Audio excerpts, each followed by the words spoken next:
ma sain järsku ülipalju uusi followere juurde, siis on juba isa kord käes, et saada jookidega vastu nägu.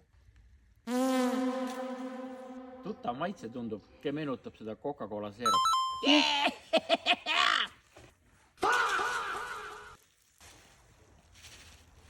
Õunamaa. No vaata, mis see on. Perse muidugi.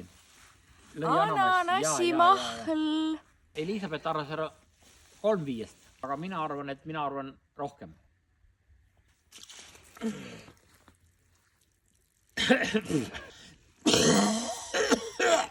Teate, seda maitset ma mägeletan väga hästi, sest ma lapsepõlves armastasin kalja.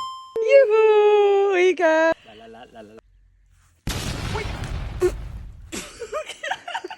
Teate, mul on tunne, et see pole küll vesi. Ma pole 100% kindel, aine. Aga mul on tunne, et mul ei ole alati piima praegu näkku.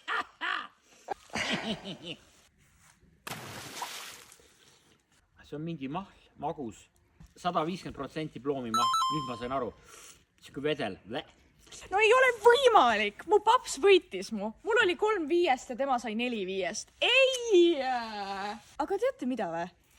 Üks inimene, kes siin kogu aeg filmib ja ise pole kordagi veel teinud. Ühesõnaga, pange follow, kui tahate, et minu ema teeks ka seda sama asja.